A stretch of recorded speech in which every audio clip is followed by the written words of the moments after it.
Hello student. तो आज का टॉपिक है कोरलेस टाइप इंडक्शन फर्नेस। तो हम आज के इस वीडियो लेक्चर में कोरलेस टाइप इंडक्शन फर्नेस के बारे में बात करेंगे।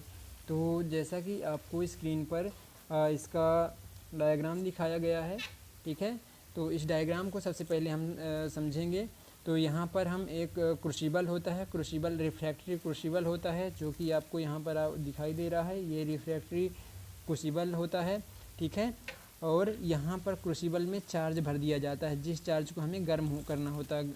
ये एक मटेरियल होता है जो कि हमें गर्म जिसे करना होता है, उसको हम इस क्रूसिबल के अंदर फिल कर देते हैं। यहाँ पर इसके ऊपर से इसके क्रूसिबल के ऊपरी सरफेस से यहाँ पर वाइंडिंग कर दी जाती है, जिसको हम प्राइमरी वाइंडिंग कहते हैं। तो ये आपको प्राइमरी वाइंडिंग दिखाई दे रही है, ठीक है। तो इसको हम कोरलेस टाइप इंडक्शन फर्नेस इसलिए कहते हैं क्योंकि इसमें प्राइमरी वाइंडिंग और चार्ज के साथ कपल करने के लिए किसी भी मैग्नेटिक कोर की आवश्यकता नहीं होती है। हम इसमें किसी भी प्रकार के मैग्नेटिक कोर का इस्तेमाल नहीं करते हैं, ठीक है। चार्ज को हम रिफ्रैक्टरी क्रूसिबल में रख देते हैं और इस प्रकार से हम चार्ज को यहाँ पर गर्म करते हैं, ठीक है। जो प्राइमरी और चार्ज के बीच में मैग्नेटिक कोर नहीं होता है, जिससे प्राइमरी वाइंडिंग और चार्ज के बीच में जो रिलक्टेंस होता है उसका मान बहुत अधिक होता है, ठीक है।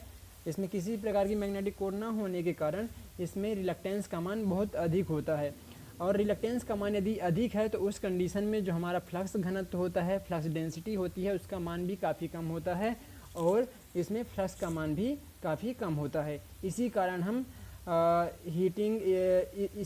इस प्रकार के फर्नेस में हीटिंग इफेक्ट ट्रांसफार्मर एक्शन से प्राप्त ना करके हम सप्लाई फ्रीक्वेंसी को उच्च रख के एडी करंट द्वारा हीटिंग को प्राप्त करते हैं, ठीक है। तो यहाँ पर हम जो हीटिंग को एडी करंट के द्वारा प्राप्त करते हैं, जैसे कि आपको यहाँ पर दिखाई दे रहा है। इसमें जो एडी करंट की डायरेक्शन होती है, इसके प्राइमरी में फ्लो होने वाले करंट की डायरेक्शन के अपोजिट डायरेक्शन में होती है, जिसके कारण जो हमारा चार्ज है ये मेल्टिंग पॉइंट पर पहुंच जाता है और मेल्टिंग पॉइंट तक गर्म हो जाता है, ठीक है। तो इसमें आपको स्पष्ट है कि जो हमें एडी करंट होता है, एडी करंट लॉस के बारे में आप पढ़ चुका है। Eddy current loss is proportional to B max का स्क्वायर एफ का स्क्वायर इंटू टी का स्क्वायर, ठीक है। तो जो बी मैक्स है ये मैक्सिमम फ्लक्स डेंसिटी होती है, एफ जो होता है ये सप्लाई फ्रिक्वेंसी होती है और टी थिकनेस होती है, ठीक है।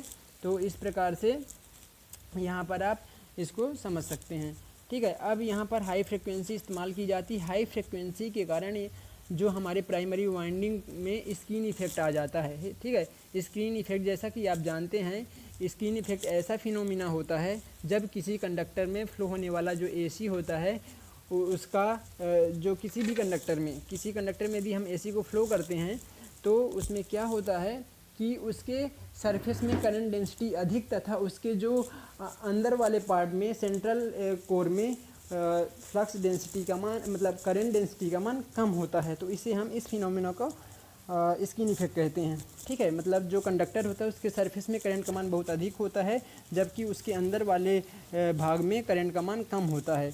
तो इस प्रभाव को हम स्क्रीन इफेक्ट कहते हैं, ठीक है। तो यहाँ पर स्क्रीन इफेक्ट जो हमारे प्राइमरी वाइंडिंग में बहुत अधिक फ्रिक्वेंसी के कारण स्क्रीन इफेक्ट अधिक हो जाता है। स्क्रीन इफेक्ट को कम करने के लिए हम जनरली हॉलो कंडक्टर का इस्तेमाल करते हैं। तो प्राइमरी वाइंडिंग में हॉलो कंडक्टर का इस्तेमाल किया जाता है और इसको यदि स्क्रीन इफेक्ट होगा तो कंडक्टर बहुत ज़्यादा हीट होगा, ठीक है। तो इस हीट को कम करने के लिए हम हॉलो कंडक्टर का इस्तेमाल करते हैं और ठंडा करने के लिए हम कूल वाटर का इस्तेमाल करते हैं और कूल वाटर को वाइंडिंग्स में सर्कुलेट करते हैं, जिसके कारण हम उसको ठंडा कर पाते हैं, ठीक है। तो इस प्रकार से हम वाटर सर्कुलेशन के द्वारा हॉलो कंडक्टर का इस्तेमाल करके हम जो प्राइमरी वाइंडिंग है उसको हम कूल करने का काम करते हैं, ठीक है। और हाई फ्रिक्वेंसी के कारण जो फर्नेस होता है, जो फर्नेस का बेस होता है, वो उसमें भी एडी करंट से ताप उत्पन्न हो सकता है और जो हमारी फर्नेस की इफिशिएंसी होती है वो घट जाती है, ठीक है। इसलिए हम जो आधार ढांचा होता है, जो उसका बेस स्ट्रक्चर होता है, उसमें एडी करंट हीटिंग से बचाने के लिए हम उसे इंसुलेटेड कर देते हैं। ठीक है, इंसुलेशन मतलब इंसुलेटेड लेमिनेशन उसमें कर दिया जाता है ताकि उसमें एडी करेंट हीटिंग से बचाया जा सके। ठीक है, जो हमारे आधुनिक कोरलेस टाइप इंडक्शन फर्नेस है जिसमें हम सप्लाई फ्रिक्वेंसी 500 हर्ट्ज से लेके 1000 हर्ट्ज के बीच में प्रयोग करते हैं, या हम कह सकते हैं कि जो 5 टन की क्षमता या उससे अधिक क्षमता वाले जो फर्नेस होते हैं वहाँ पर हम 500 से 1000 हर्ट्ज तक की सप्लाई फ्रिक्वेंसी का प्रयोग करते हैं। जबकि छोटे छोटे जो फर्नेस होते हैं, जो छोटे छोटे कोरलेस टाइप मतलब 5 टन की क्षमता से कम वाले जो इंडक्शन फर्नेस होते हैं वहाँ पर हम अधिक सप्लाई फ्रिक्वेंसी का इस्तेमाल करते हैं। वहाँ पर अधिक मतलब एक अधिक हाई फ्रिक्वेंसी का इस्तेमाल किया जाता है जिसमें करीब 1 लाख हर्ट्ज तक की फ्रिक्वेंसी का इस्तेमाल किया जाता है। ठीक है, और जो हमारा कोरलेस टाइप इंडक्शन फर्नेस होता है इसका जो पावर फैक्टर होता है काफ़ी कम होता है। इसका पावर फैक्टर लगभग 0.1 के आसपास होता है। ठीक है, तो हम इसमें कह सकते हैं कि कोरलेस टाइप इंडक्शन फर्नेस का जो पावर फैक्टर होता है काफ़ी कम होता है। ठीक है, तो इसमें पावर फैक्टर के इम्प्रूवमेंट के लिए हम जनरली स्टैटिक कैपेसिटर का उपयोग करते हैं और इसमें अनिवार्य होता है, स्टैटिक कैपेसिटर का उपयोग करना अनिवार्य ही होता है। ठीक है, तो इस प्रकार से आपका कोरलेस टाइप इंडक्शन फर्नेस था। हम इसका जनरली जो एप्लीकेशन है, जो कोरलेस टाइप इंडक्शन फर्नेस का एप्लीकेशन, इसमें उच्च स्तर का जो स्टील होता है, ठीक है, उसको हम हीट करने के लिए, मेल्ट करने के लिए या विभिन्न प्रकार के मिश्र धातुओं को, एलॉय के उत्पादन हेतु भी हम इस प्रकार के कोरलेस टाइप इंडक्शन फर्नेस का इस्तेमाल करते हैं। ठीक है, तो कुछ इस प्रकार से है। तो इसके नाम से ही जैसे क्लियर हो रहा है, यदि हम इसका और सेकंड डायग्राम देखें तो यहाँ से भी आप समझ सकते हैं, यहाँ पर भी दिखाया गया है। ये आपको सिर्फ रिफ्रैक्टरी क्रूसिबल दिखाया गया है, रिफ्रैक्टरी क्रूसिबल ये दिखाया गया है। ठीक है, इसके अंदर हमने चार्ज भर दिया है जिसको हमें गर्म करना है, जिसको मेल्ट करना है। इसके क्रूसिबल के बाहरी सरफेस पे यहाँ पर प्राइमरी वाइंडिंग कर देते हैं। ठीक है, प्राइमरी वाइंडिंग को इसके ऊपर लपेट दिया जाता है। जैसे कि कोरलेस टाइप इंडक्शन फर्नेस के नाम से ही क्लियर हो रहा है कि इसमें किसी प्रकार का कोर इस्तेमाल नहीं किया जाता है। ठीक है, तो इसमें जो चार्ज है और प्राइमरी वाइंडिंग के बीच में किसी प्रकार के मैग्नेटिक कोर का हम इस्तेमाल नहीं करते हैं।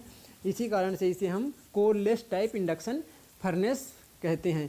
यहाँ पर जो हीट प्राप्त की जाती है वो एडी करेंट हीट के माध्यम से प्रयोग की जाती है। हम जो सप्लाई फ्रिक्वेंसी है, ये सप्लाई फ्रिक्वेंसी को उच्च रख के हम एडी करेंट हीटिंग के द्वारा यहाँ पर हीट को प्राप्त करते हैं।